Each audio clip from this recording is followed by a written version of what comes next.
On to part C. Part C, they ask us to find the acceleration at t equals 2. They want to know if it's speeding up or slowing down. Remember, if the velocity and acceleration are in the same direction, your particle is speeding up. If the acceleration is opposing the direction of the velocity, it's slowing down. So you can really just look at the sign of the velocity when t is equal to 2. If you substitute 2 into here, you are going to get a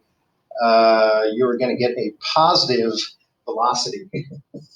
Okay, and if you substitute t into the acceleration will be the derivative, right? So 2t minus 8. If you put 2 into that, you're going to end up getting negative 4, which is negative. So basically say something about, since when t is equal to 2, the velocity is positive and the acceleration is negative, this thing is slowing down, and that's all we need to do. Okay, part 3, or part D, I'm going to try to go ahead and do that in this video. Part D asks us to figure out the position of particle Q the first time it changes direction. Well, if you remember in our table, velocity of Q changed from positive to negative at t equals 3. So we really want to know what the position is when it changes direction, and that was the position when t is equal to 3. Okay, remember something, they gave us an initial position. Okay, they said this starts out at position 5. So the position is 5 when t is equal to 0. Okay, so we really just need to know how far did this thing travel from the starting time of 0 to the starting time of 3. So we can take the integral of the velocity equation. That's going to be the integral of t squared minus 8t plus 15 dt. And if we take the integral of velocity from that time period from t equals 0 to 3, that'll tell us the displacement.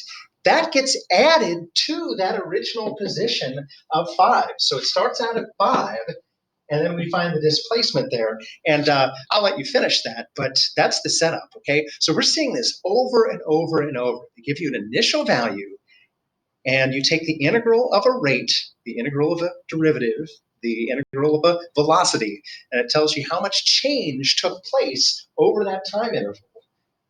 And then you just add that to the initial position. Okay, in a lot of books, this is called an accumulating function. This tells us how much change accumulated, how much change took place because of this velocity rate on that time period. And then that's just getting added to the initial position. Good stuff. Great free response question. The calculations were pretty nice on this one. A lot of times they can be worse, but this was one I was really, really happy to see on the AP exam a couple years ago, because we just saw all of the things that came up in class kind of coming together in one problem. So great question. Glad some people asked about it.